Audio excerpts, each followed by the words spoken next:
오늘도 최고의 군단과 함께합니다. 내부자들 함께 해주실 분은 글로원 파트너스의 이성웅 이사 나오셨고요. 레드우드 파트너스의 최진욱 팀장, 훈훈한 주식의 김지훈 대표입니다. 어서 오십시오. 네, 안녕하세요. 네, 안녕하십니까.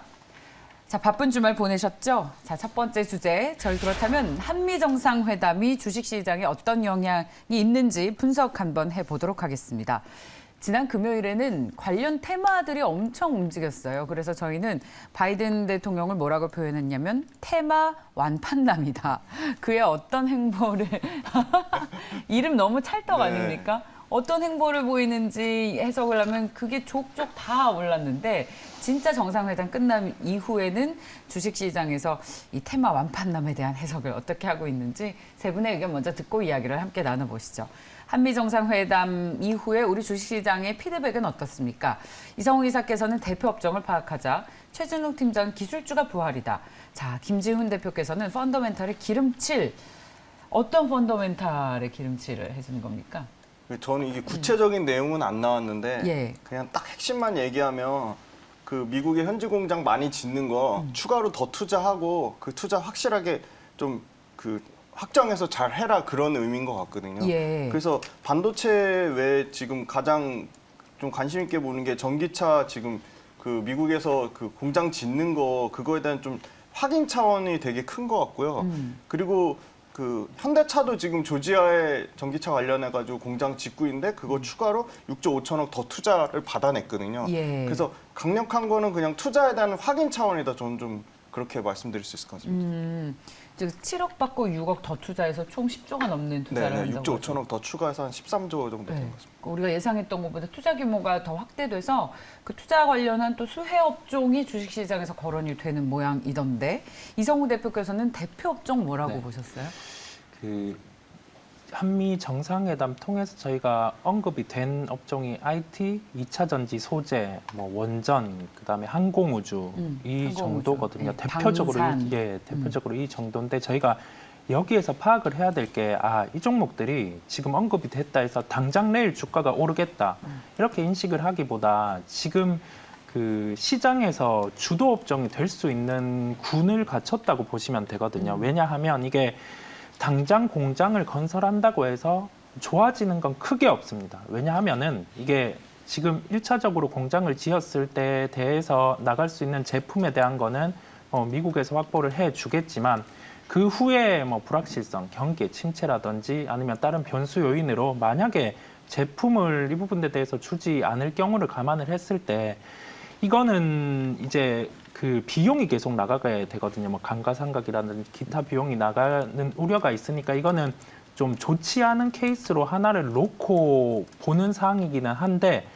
그 주가를 저희가 여기에서 된다 안 된다를 논하기보다 대표 업종으로 등극될 수 있는 업종이 뭔지 그거를 파악하는 게 한미 정상회담을 통해서 파악을 하는 포인트겠고요. 그렇다 보니 제가 대표 업종 파악이라는 말씀을 드리게 됐습니다. 대표 업종 혹시 있으세요? 꼽으셨어요? 들으면서 이 업종이 진짜 수혜가 될 것 같다. 네, 그렇다 보니 이 부분을 뒤에 또 언급을 드리려고 하고요. 잠시 후에 언급해 주십니까? 네, 그렇습니다. 네. 알겠습니다. 저도 들으면서 꼬박 앉아서 정상회담 기자회견하는 것까지 다 들어봤더니 눈에 띄는 섹터 분명히 있었습니다. 저희 잠시 공동성명 중에서 구체적인 섹터가 언급된 부분 함께 좀 보시죠. 앞서 말씀하시는 도중에 화면으로 나갔습니다만 반도체 그리고 친환경 전기차용 배터리 저희가 2차 전지로 이야기하는 그런 섹터들이죠. 인공지능 AI, 그다음에 바이오 기술, 자율 로봇을 포함한 핵심과 어떤 기술을 보호하고 진흥하기 위한 한국과 미국의 민관 협력을 강화하겠다. 라는 이야기를 했습니다. 이게 분명히 말씀처럼 산업에 분명 영향이 있겠죠. 근데 당장 이게 숫자로 나오는 것이 아니다 보니까 저희 시청자분께서도 타교사님께서 뭐라고 지적을 해주셨냐면 바이든 때문에 더 오를 회사들이 테마로 묶여서 변동성이 심해져서 개인들이 딱 물리기에 좋을 수 있다라는 지적을 해주셨습니다. 정말 일견타당한 지적인데 이런 부분에 대해서 우리 투자자들은 어떤 전략을 세워야 되는지 가장 큰 수혜를 입을 섹터는 무엇입니까? 세 분께 여쭤봤습니다. 그래서 대표 업종을 이성웅 이사께서는 원전주를 꼽아주셨고요. 그리고 저희 최진욱 팀장께서도 원전과 반도체, 그리고 김지훈 대표께서는 2차 전지 주식을 꼽아주셨습니다. 공통적으로 꼽힌 섹터가 원전이니까 최진욱 팀장께서 왜 원전을 대표 산업으로 꼽으셨는지. 우선은 이제 윤석열 정부가 들어선 상황이고요. 근데 이제 이에 앞서가지고 윤석열 정부가 이제 뭐 들어서기 전에도 계속 탈원전을 계속 언급을 했었거든요. 그러면서 이제 미국과의 지금 한미 정상회담을 통해 가지고 지금 대부분 이제 기술 관련된 그런 분야에 있어서만 지금 동맹 강화 그리고 뭐 최첨단 기술 동맹 강화 등으로 지금 협약이 많이 나온 상황인데 이 원전 관련된 거랑 그리고 아까 제가 말씀드린 반도체 같은 경우는 지금 이제 뭐 컨센 대비해서 굉장히 좀 많이 주가가 탄력을 못 받고 올해 뭐 1월부터 해가지고 굉장히 좀 많이 빠진 상황이었거든요. 근데 지금 이제 결국에는 실적을 주가가 따라가게 되어 있는데 지금 그러한 시장이 반영이 되지 못하고 있다 보니까 지금 아무래도 미국 같은 경우는 중국 쪽도 지금 견제를 굉장히 좀 많이 하는 상황이거든요. 중국과의 기술 경쟁 우위를 좀 다지기 위해서 지금 뭐 한국이라든지 일본 이런 쪽으로 지금 회담을 가지면서 지속적으로 지금 뭐 기술 동맹 강화를 맺고 있다고 볼 수가 있는데 아무래도 지금 상황에서 그래서 기술적 부활이라고 제가 아까 밑에 자막에 썼던 이유는 지금 굉장히 좀 기술주들이 많이 부진했던 상황입니다. 그로 인해서 이제 이번에 한미 정상회담을 좀 통해 가지고 기술주들이 조금 이제 실적 따라 가지고 좀 굉장히 주가도 좀 탄력을 받을 것으로 판단이 듭니다. 예. 자, 혹시 같은 원전주를 보셨으니까 그 원전에 대해서 생각을 해보면 오늘 주가만 놓고 먼저 볼게요. 네. 왜 주가가 오르지 않을까? 분명히 한미 정상회담에서도 그 대표적으로 언급이 되었고 이 언급 중에서도 뭐 우리나라에 긍정적일 수 있는 그 원전 부분, 그 다음에 미국에 긍정적일 수 있는 원전 부분 그 두 가지 코멘트를 나눠서 언급을 했거든요. 네. 그 차세대 원전이라는 멘트와 소형 모듈 원전이라는 멘트를 함께하면서 이 부분에 대해서 수출을 강화한다 이런 식의 언급을 했습니다. 그렇다 보니 그 두 가지를 놓고 일단은 살펴봐야 할 것 같아요.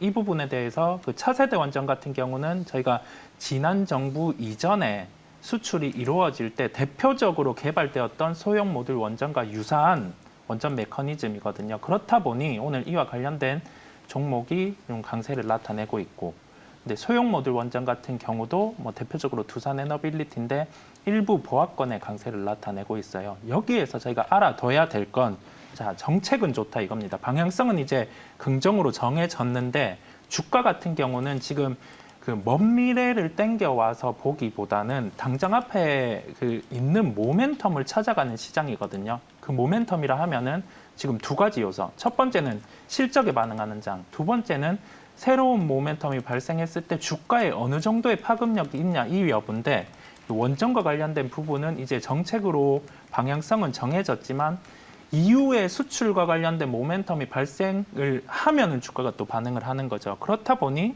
시장 대비해서 주가는 그렇게 강하지 않은 흐름이 나타나고 있고요. 여기에서 종합적으로 봐야 될 점은 원전주의 투자 같은 경우는 그 주가가 조정이 나왔을 때 매도가 아니라 주가가 조정이 나왔을 때 매수 관점. 그다음에 주식이 올라갈 때 매도가 아니라 그 소위 말해서 그 가격 기준을 정해놓고 매수를 하고 이제 들고 가는 투자가 필요한 관점이겠죠. 왜냐하면 정책에 대한 방향성은 정해졌고 이제 이러한 모멘텀이 발생을 했을 때는 주가가 상승할 요인이 높기 때문에 저희는 이와 같은 전략을 가지고 원전 업종은 대응할 필요가 있겠습니다. 그러면 이어서 탑픽을 좀 볼까요? 원전주의 가장 큰 수혜를 받을 만한 주식은 무엇입니까? 이게 정책에 따라서 부침이 좀 있는 섹터라서 저희 투자자분들도 선뜻 들어가시기에 쉽지는 않은 그런 섹터인데 이성웅 이사께서는 가장 매력적으로 어떤 종목을 꼽으세요? 제가 BH를 탑픽으로 꼽았어요. 기존의 방송을 통해서 한번 말씀을 드렸었는데 이 구간에서 주가의 변동성은 컸었습니다. 왜냐하면은 그 원전과 관련해서 한 번 얘기가 있었던 게 노후 원전에 대해서 뭐 이 부분에 대해서 논의 자체, 그러니까 원전에 대해 수명 연장을 하는 걸 한 번 더 고려하겠다는 점이 있었고, 그다음에 두 번째로 소형 모듈 원전과 관련해서 미국이 이 부분과 관련된 그 안정성에 대해서 한 번 더 테스트를 해야 된다는 그런 외신의 얘기가 있다 보니 그 시장에서는 BHI라는 종목이 조정이 나왔었어요. 다만 오늘 같은 경우 주가 상승은 아까 말씀드린 첫 번째 요인, 그러니까 우리나라에서 차세대 원전으로 꼽았던 그 부분이 한번 언급이 되다 보니 오늘 주가는 강세가 나타나고 있고요. 그렇다고 하면 여기에서 추격 매수를 해야 되냐? 그렇지는 않습니다. 왜냐하면 지금 적자가 발생하는 기업이고 이러한 적자의 발생 기업 자체는 주가를 추격해서 매수를 하는 게 아니라 아까 말씀드린 것처럼 모멘텀은 지속되고 상향이지만은 주가의 변동성은 계속 확대가 될 수 있습니다. 그렇다 보니 이러한 부분은 저희가 쉽게 적자 종목 같은 경우는 향후에 뭐 지금 실적을 가지고 와서 밸류에이션을 논하기보다는 주가의 그 상방 하방에 대한 박스권 흐름이 최근에 나타나고 있거든요. 그렇다 보니 박스권 하단 정도의 매수를 한다는 생각을 하고 조금 원전주 같은 경우는 그 넓게 그러니까 시계열을 좀 넓게 보고 추격 매수를 해서 채워나가고 지금 당장 내일 뭐 또 상승하고 이러한 생각보다는 시계열을 넓게 왜냐하면은 모멘텀 같은 경우가 그 주기 자체가 조금 길게 발생할 수 있기 때문에 그 점을 저희가 기억하고 대응을 하시면 수익에 더욱 가깝게 대응을 하실 수 있을 겁니다. 저도 이번 한미 정상회담 두 정상이 언급한 걸 보니까 다른 업종들은 이렇게 한꺼번에 얘기를 했는데 한 패러그래프를 떼서 원전 얘기에 할애를 많이 하더라고요. 네네. 그래서 주식시장에서 관련 주식들도 좋겠다라고 했는데 막상 뚜껑을 열어보니까 또 꼭 그렇지만도 않은 것이 네네. 이게 앞서 이성웅 이사께서도 언급해 주셨지만 직접 지금 시장이 워낙 변동성이 크기 때문에 눈앞에 숫자로 확실하게 나타내는 종목에만 투자하려고 하는 행태가 있어서 네. 아마 거기에 적극적으로 투자를 못 하시는 것 같은데 혹시 원전 주식에 대한 다른 의견 있으신 분 언급을 좀 해주실 수 있을까요? 김지훈 대표님. 원전에 제가 그렇게 크게 관심이 없는데 제가 플랜트 기자재 업체에서 일했던 경험을 비춰보면 예.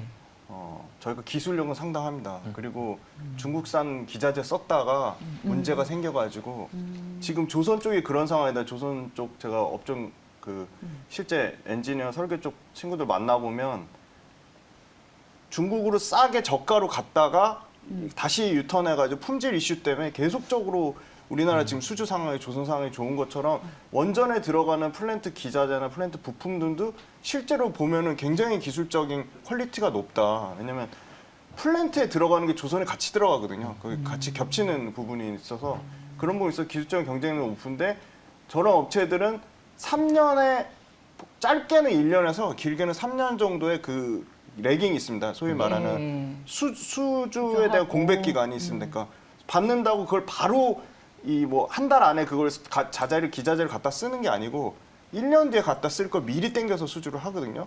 그러니까 지금 이제 이런 이슈가 나오면 앞으로 실적이 반영되는 거는 2년 터울, 뭐 3년 터울이 되겠죠. 그러니까 그거를 보기에는 실적 리스크는 있지만 구조적인 상황이 지금 원전 관련돼서 친환경에 이미 포함돼가지고 이거를 섹터를 성장시키겠다고 했으니까 좋은 상황인 건 맞는데 숫자가 찍히는 걸 봐야 되는 것 같습니다. 그래요? 또 다 알고 있는 거 아니에요? 어차피 2, 3년 뒤에 숫자가 찍히는 거 이미 다 알고 있어서 주식시장에서는 그런 걸 또 선반영이라고 하는데 알고 좀 투자하면 어떤가? 이미 다 아니까. 그걸 미리 리스크를 굳이 안고 할 필요가 없는 거죠. 그래요. 최재형 팀장님 여기에 대한 의견. 저는 이제 원전 쪽은 솔직히 뭐 제가 좋아하는 섹터까지는 아닙니다. 근데 다만 제가 뽑은 이유는 아무래도 이제 원전 쪽 이슈도 굉장히 좀 많았었고 그러다 보니까 제가 이제 원전이랑 그리고 기술주에서 이제 뭐 반도체 쪽을 제가 정합반으로 뽑은 이유인데 좋아요. 저 같은 경우 좀 반도체 쪽을 조금 더 유심히 좀 보고 있는 상황이거든요. 원전도 아무래도 지금 뭐 여태까지 중소형주들, 원전주들 섹터들 간 거 보면은 굉장히 기대감이 또 가파르게 좀 상승도 많이 했었습니다. 그 전에도. 근데 그 이후로도 뭐 잠깐의 재료가 조금이라도 부각이 안 되면은 다시 또 조정폭도 굉장히 좀 크게 나오던 상황이다 보니까 현 시장 상황 추이를 봤을 때는 원전 쪽도 다만 단기적인 트레이딩 관점으로는 굉장히 좋은 섹터라고 판단은 듭니다. 다만 좀 중장기적인 섹터로 봤을 때는 다른 좀 기술주들을 좀 봐야 된다고 생각이 듭니다. 그래요. 그래서 오늘 기술주를 계속 강조를 해주고 계시죠.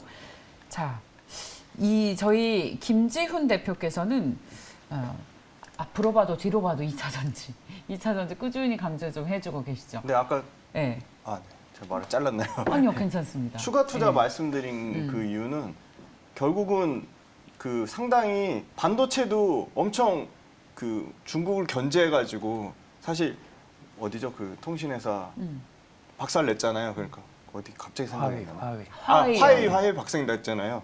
그것처럼 전기차도 굉장히 중국도 굴지의 BYD라든지 CATL이라는 회사들이 있거든요. 근데 그런 중국 회사하고의 더 기술 격차를 벌리려면 역시나 계속적으로 이슈가 되는 공급망이니까 그렇죠. 공급망 밸류체인을 완벽하게 확보하려고 찾아보니까 품질이나 기술 경쟁력을 가진 회사가 국내밖에 없는 거죠. 그러니까 한국이죠, 한국. 더 격차를 벌리기 위해서 중국하고 더 격차를 벌리고 중국을 아예 그냥 압도해 버리려고 그런 측면에서 봤더니 우리가 상당히 있고 실제 아주 투자도 뭐 현대차 외에도 지금 LG 에너지 솔루션, SDI, SK온 다 자체 공장을 미국에 조 단위로 투자를 하고 있거든요, 이미. 근데 기대되는 부분은 셀 업체는 투자를 하는데 밑단의 소재 업체들은 직접적인 투자가 지금 아직 나온 상황이 아니거든요.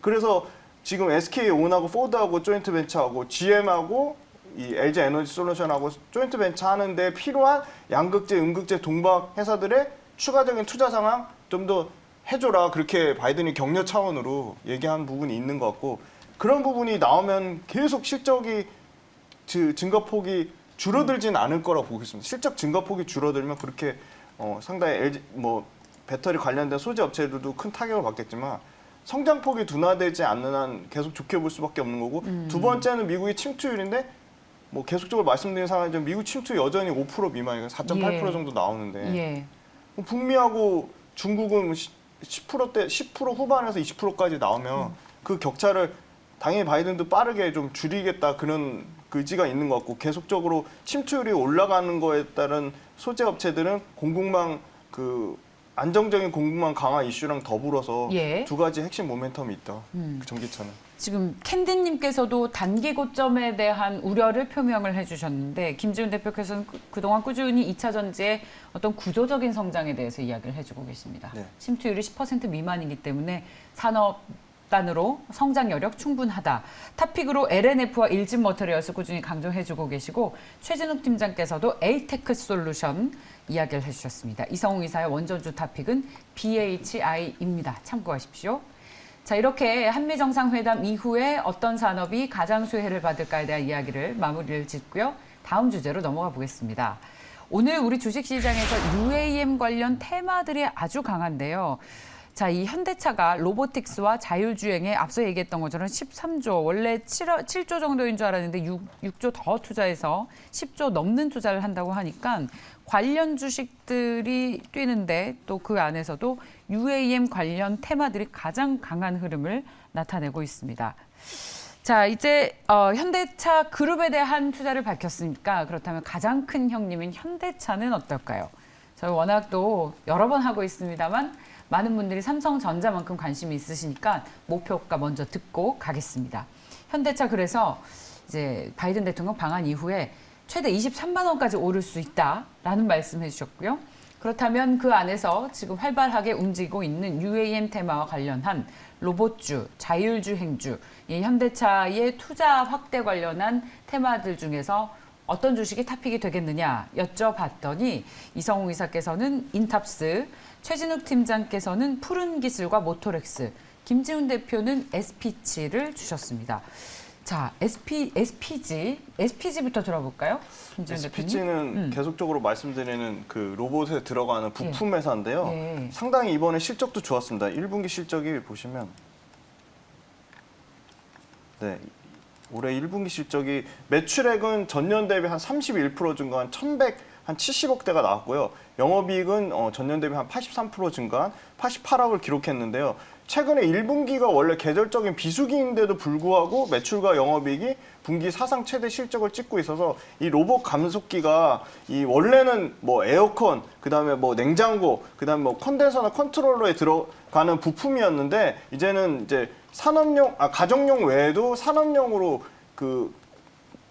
그러니까 확장성이 있는 거고요. 그리고 해외에서 굉장히 매출 비중이 80%에 달할 정도로 정밀기계 부품 회사 중에 아주 글로벌 회사다. 글로벌로 그 실적을 가지고 있는데 원래 일본하고 중국에 굉장히 일본하고 중국 쪽에서 굉장히 포지션이 90% 넘게 차지했는데 이것도 지금 국산화 수혜를 받고 있거든요. 그러니까 기어드 모터가 이게 지금 원래 미국의 굉장히 큰 초대형 공작 정밀기계사에서 작년 말에 이제 시제품 납품해가지고 안 하면 올해부터 본격적으로 양산을 예상하고 있어서 원래 산업 정밀기계 쪽에서 상당히 기술력과 품질력으로 잘하고 있는데 로봇 쪽에 대한 모멘텀도 갖고 있어서 로봇 쪽으로 계속 매출이 늘어나면 숨겨진 로봇 관련된 회사라고 보고 있고 실제 숫자가 찍히고 있다. 그래서 그 고정밀 감속기는 계속 로봇에 쓰이는 부품, 핵심 관절에 들어가는 핵심 부품이기 때문에 원래 기존의 반도체 검사 장비, 그 가정용 뭐 에어컨, 그다음에 뭐 냉장고에 쓰이는 거 외에도 산업의 확장성이 있고 그다음에 실제 숫자가 찍힌다. 그거 두 가지를 포인트로 잡고 있습니다. 예, 주가가 이미 최고가 부근까지 최고가를 한번 찍고 좀 떨어졌다 다시 오르고 네. 주가는 많이 올랐네요. 네. 근데 지금 PER로 보면 과거 평균 PER이 한 13배 후반 정도인데 지금 가장 오른 주가를 반영했을 때 지금 12배 정도 수준이거든요. 그래서 가격이 올란다고 해서 단순히 비싸다라고 보기보다는 시가총액으로 봐주셨으면 좋겠습니다. 네, 좋습니다. 저희 최진욱 팀장의 토픽 푸른 기술과 모토렉스. 네. 예. 이제 뭐 푸른 기술만 좀 간단히 설명을 드리게 되면은 푸른 기술 같은 경우는 우선 이 협동 로봇 사업으로 인해 현대 위아 쪽이랑 지금 공동 개발을 3년 전부터 이미 해왔던 상황입니다. 근데 그 푸른 기술 같은 경우 올해 좀 상반기 이제 1월에 그 현대 위아랑 같이 했던 부분이 부각이 되면서 한 차례 조금 상승폭이 보여주긴 했는데 이 푸른 기술 같은 경우는 우선 제가 보기에는 좀 지금 상황에서 로봇주들 섹터 같은 게 굉장히 좀 많지 않습니까? 근데 그 중에서 이제 아무래도 좀 수혜가 될 만한 그런 업종, 종목을 좀 찾아야 되는데 그 중에서 지금 이제 푸른 기술을 제가 뽑은 이유 같은 경우는 뭐 우선 각 부분별로 이 모듈 사업도 지금 연계돼서 굉장히 좀 많이 활발하게 하고 있는 상황이고 이 시스템 사업으로 인해 가지고 지금 뭐 수지 계열화에도 현재 들어가 있는 상황입니다. 지금 푸른 기술 같은 경우는 뭐 주력이 이제 지금 집행 방출기나 그리고 게이트 시스템 이쪽을 지금 주력으로 하고 있는데 최근에 또 양호한 매출 성장을 꾸준하게 이어지고 있는 상황이고 지금 영업 이익률이 소폭 하락은 했지만 이 부분은 이제 현대 위아가 옆에서 이제 같이 협동을 하면서 좀 끌어줄 수 있는 부분이라고 생각이 듭니다. 사실 그 이성웅 이사의 인탑스도 깨알같이 로봇 관련 영역도 있죠. 네. 뭐 여러 번 언급을 드리기는 했는데 지금 뭐 로봇과 관련해서 로봇주, 자율주행주 이 두 가지를 기억을 해야 되는 점이 주가에 연결해서 보면 모멘텀입니다. 자, 실적 성장이 당장 나타나지 않는 두 개의 업종인데 주가는 지금 반응을 하는 게 그만큼의 그 첫 번째로 전방 시장이 큰 점, 그 다음에 두 번째로는 이 모멘텀에 따라서 정책 아니면은 뭐 나머지 이제 투자 이 부분이 대기업을 통해서 이루어지거나 국가를 통해서 이루어지는 점이 있다는 거거든요. 로봇은 올해 초에 삼성전자가 그 핵심의 올해 투자 부분으로 로봇을 언급했고, 그 다음에 자율주행 같은 경우는 저희가 예전부터 이어져 오던 뭐 자동차의 이제 전기차를 통해서 최종의 메커니즘의 꿈의 도달이 자율주행 차다 보니 이게 계속 연속되는 모멘텀을 통해서 주가가 반응을 하거든요.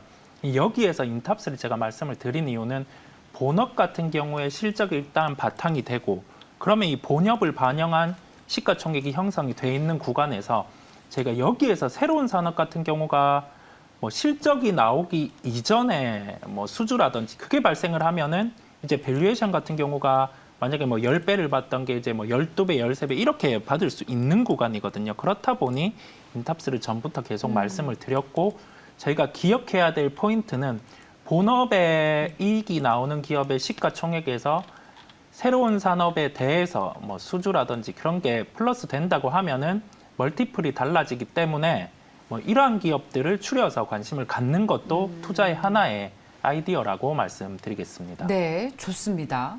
저희 이 현대차의 투자 확대에 따른 수혜주들을 계속 얘기를 해보고 있는데 오늘 그 가운데서 가장 강한 테마인 UAM을 짚고 넘어가지 않을 수 없습니다. 베세리어 저희 계속 하단에서도 자막이 나가고 있습니다만 오늘 16% 넘게 오르면서 52주째 신고가 경신했고요. 이외에 UAM 관련 테마주들은 네온테크, 파이버프로, 퍼스텍, 하이즈항공, LIG넥스원, 한국항공우주, 남성, 한화시스템, 한화에어로스페이스까지 이 범주에 포함이 되면서 오늘 가장 강한 테마가 형성이 되고 있습니다. 관련 테마 투자에 대한 아이디어는 어떻게 가져가면 좋겠습니까?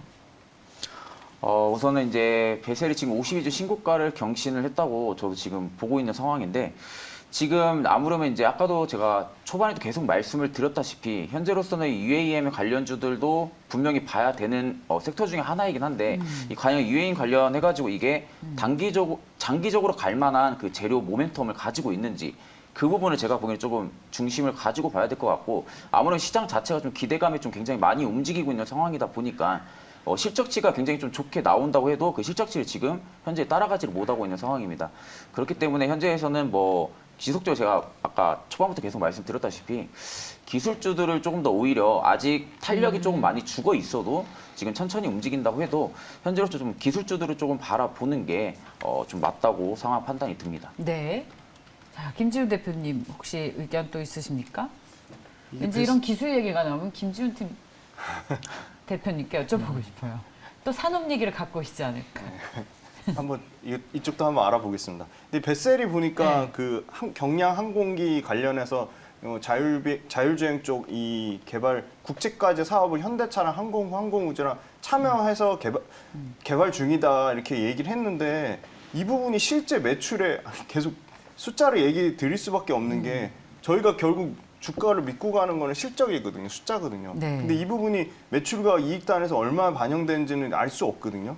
그래서 이거를 투자하기에는 조금 뭐 제가 모르는 분야기도 하고 그래서 좀 어렵지 않을까. 근데 실제 이 회사는 예.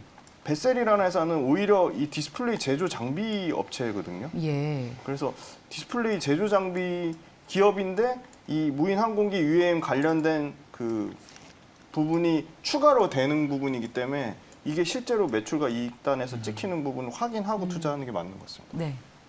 이 UAM 관련해서 제가 그 대표적으로 주도주로 설 수 있는 그 DNA를 갖추고 있는 업종이에요. 예. 왜냐하면 이게 글로벌에서 처음에 미국 같은 경우가 지금 기술력을 대부분 가지고 있는데 중국 업체 이양이라는 업체가 재작년쯤에 이게 사람을 아직 태우지 않았지만은 그게 뭐 공식적으로 한 3인승 뭐 이런 규모로 한다고 하면은 한 1인승, 2인승 규모의 그 무인 항공기를 개발했다는 것만 해서 주가가 어마어마하게 상승을 했었거든요. 네. 기억합니다. 이거를 우리나라로 예. 돌아와서 제가 그때 봤었던 게 하나 시스템을 예. 그러면 이게 하나 시스템 같은 경우가 미국의 조비에 그런 투자도 하면서 이 레퍼런스 같은 경우가 뭐 본업 같은 경우 방산이다 보니 분명히 이 성장을 반영할 수 있겠다라고 생각을 했는데 그때 당시에는 실패했던 투자였어요. 왜냐하면 너무 빨리 본 거죠. 근데 이게 그 도심 항공 모빌리티와 관련해서 지금은 모멘텀이 계속 발생하다 보니까 테마적으로 주가가 움직이는 거고요. 여기에서 해결해야 될 부분이 우리나라에서 그 교통이 상당히 그 막히는 그러한 구간을 통해서 이 도심항공 모빌리티가 뜨게 되면 혁신이기는 해요. 그렇죠. 그리고 없던 시장이 생겨나다 보니 이거는 엄청나거든요. 그렇죠. 예, 전방 시장도 깃발 꽂는 게 맞습니다. 그게 최고죠. 예. 네. 예. 그렇다 보니 이 업종 같은 경우는 분명히 시장에서 대표적으로 주도 업종으로 등극을 할 거예요. 이거는 예. 반드시 그럴 건데 예. 우리나라에서 해결해야 될 부분은 이게 그 우리나라는 이제 분단 국가다 보니까 예. 이 도심에서 떴을 때 그렇죠. 그런 그런 항공- 뭐 전파라든지 네, 그런 법제화가 해소가 어렵죠. 네, 된다고 하면은 이 종목 같은 경우 뭐 이러한 군의 종목들 같은 경우는 주가가 지금 구간은 아니라 또 더욱 달라질 수 있는 요인이 있을 것으로 보입니다. 예, 그 서울 곳곳에 군사 시설이 있기 네네, 때문에 네. 관련 법들을 피해가는 게 쉽지 않을 거고. 네네. 아, 일단 하늘 택시가 될까? 네네. 아, 이게 이제 근데 그런 것들이 다 실제로 됐잖아요. 네네. 좀 지켜볼 일입니다. 네. 어쨌든 지금 주식시장에서는 UAM 관련 테마가 바이든 대통령의 방한 이후로 가장 강한 흐름 나타내고 있습니다. 자, 이제 마지막 주제인데요. 역시 많이 흥미 가지실 거예요. 앞서서 이제 여러 제품들을 국산화한다라고 김재훈 대표께서 말씀을 해주셨는데 그게 중국과 비교해 봤을 때 싼 제품 쓰다가 이제 정말 실적이 우수한 기술력이 좋은 우리나라 제품으로 다 갈아탄다는 얘기입니다. 아이폰 카메라에 이제 화소를 높일 때 LG노텍 부품을 쓴다라는 얘기가 나오면서 LG노텍 주가가 좋습니다. 이게 요즘에 카메라 화소 높이잖아요. 근데 전방 카메라 화소를 더 높인대요. 전방 카메라가 뭔지 아시죠? 셀카. 네. 셀카 중요하지 않습니까? 맞습니다. 그렇죠. 우리는 또 공감하지 않습니까? 그래서 셀카 화질 높이기 위해서는 우리 부품인 LG 이노텍 제품을 쓴다라는 것이 호재가 되고 있는데 목표가 듣고 가겠습니다. 저희 LG 이노텍 얘기도 작년부터 가장 많이 나왔던 주식 중 하나예요. 높게는 42만 원까지 보셨습니다. 그러면 김지훈 대표께 저 목표가 산정의 이유를 좀 듣고 싶습니다. 일단은 최근에 LG노텍 되게 부진했어요. 예. 한 20%에서 25% 정도 빠졌고요. 두 번째는 구조적으로 LG노텍도 구조적으로 성장하는 게 맞는 것 같은데 카메라가 점점 많이 그 뒤나 앞이나 다 막 덮을 정도로 개수가 일단 수량이 많아지고 큐가 증가하고 있고요. 두 번째는 가격이 올라가고 있습니다. 평균 단가가. 그리고 세 번째는 아까 말씀 주신 중국에서 품질 문제가 터졌거든요. 그래서 샤프하고 중국 거 썼는데 이제 처음으로 이제 중국 거 대신에 우리 거 쓴다는 거가 어떻게 보면 이제 물량이 폭증할 수 있는 굉장히 신호탄이 될 것 같고 신규 모델 아이폰 14랑 아이폰 14 프로에 들어가거든요. 그런 신규 모델에 들어가는 걸 기존 거 교체 수요가 아니고 신규 수요 신폰에 들어간다는 건 상당히 좀 의미가 있어 보여서 최근에 주가 부진했던 경우는 이미 앞으로 실적 너무 좋을 거라는 실적 기대감을 미리 다 땡겨서 반영해서 그런 부분이 있는 것 같고 근데 전체적으로는 매출은 뭐 연간으로 지금 1조 한 7천억까지 나오고 영업이 한 1,400억대까지 나올 거라고 예상해서 PER로 치면은 지금 8배 정도 수준이거든요. 그러니까 여전히 그러니까 가격만 보지 말고 상대적인 밸류에이션하고 좋아요. 왜냐면 삼성전기가 16배거든요. 예. 삼성전기 한 반밖에 안 되거든요. 예. 그래서 다시 가려는데 굉장히 부채질 펌프질 해준 것 같아요. 그 LG 애플 이슈가 나오면서 어차피 갈 종목인데. 어차피 갈 종목이었는데 애플이 굉장히 좀 강하게 드라이브를 동기부여를 해준 것 같습니다. 그래서 오늘 이렇게 의미 있는 상승이 나오나 봐요. 장대 양봉이 나오고 5% 이상의 상승은 뭔가 다 이 추세를 바꿔놓을 것 같은 그런 심리적인 기대감을 주지 않습니까? 그래서 여쭤봤습니다. 진짜 그 아이폰이 화소를 높이는 데 있어서 가장 우리나라에서 수혜를 받을 주식은 뭡니까? 여쭤봤더니 김지훈 대표께서는 탑픽도 LG노텍이다 라고 강조를 해주셨습니다. 최진욱 팀장께서는 솔루스 첨단 소재를 탑픽으로 꼽아주셨고 이성웅 이사는 자화전자를 거론해 주셨는데 어떤 내용입니까? 그 자화전자 같은 경우는 올해 캐파와 관련된 투자를 한 걸 저희가 확인을 할 수 있을 거거든요. 캐파에 대한 투자 자체가 기존에는 그냥 뭐 매출의 볼륨을 늘리기 위해 선행적인 투자가 있었다면은 최근에는 투자가 이루어지는 게 고객사의 확보가 있어야지 IT 부품 관련사들은 투자가 이루어지는 경향이 있거든요. 이 캐파에 대한 투자를 풀어서 보면 이제 뭐 아이폰과 관련해서 수주와 연결해서 생각을 해볼 수 있는 합리적인 의심이 되겠고요. 그렇다고 하면은 이게 자화전자 같은 경우는 카메라 모듈이라든지 렌즈와 관련해서 사업에 대한 레퍼런스가 있고 뭐 전방에 나가는 회사들 같은 경우도 관련돼서 있다 보니 제가 탑픽으로 삼아서 말씀을 드렸고요. 이 탑픽에 대한 경우는 뚜렷하게 그 부분을 아시면 될 것 같아요. 이게 카메라 모듈의 그런 전방, 그러니까 전후면 카메라에 대해서 그 전면에 대해서 이게 이제 아이폰이 기존의 고객사에서 뭐 바꾸거나 아니면 추가를 하거나 이 부분에 그 새로운 모멘텀이 부각이 되었다는 점이고요. 오늘 첫 번째 주가의 상승 때는 일단은 매수를 가담하고 보는 게 하나의 투자 뭐 그런 아이디어기도 하겠습니다. 네. 자, 그렇다면 이번엔 최진욱 팀장께 여쭤보겠습니다. 이제 제가 이제 솔루스 첨단 소재를 뽑은 이유는 아무래도 이제 OLED 쪽 지금 소재랑 그리고 전지박을 좀 주로 생산하는 업체입니다.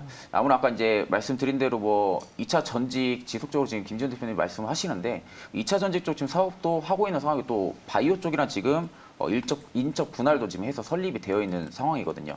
그렇다는 것은 지금 움직일 만한 제로 모멘텀을 가지고 있다는 것 좀 세 부류로 나눌 수가 있는데 지금 OLED 쪽 섹터들이 굉장히 좀 흐름이 좀 지지부진했습니다. 근데 지금 애플 관련해서 지금 LG 이노텍이 지금 수혜를 받으면서 움직이고 있는 상황에서 지금 카메라 모듈 그리고 렌즈 쪽이 지금 부각이 되고 있거든요. 그렇기 때문에 지금 OLED 쪽 관련해서는 이 솔루스 첨단 소재를 뽑은 이유인데 지금 OLED 지금 전자 소재가 최대 고객사가 지금 솔루스 첨단 소재 같은 경우는 지금 삼성 디스플레이입니다.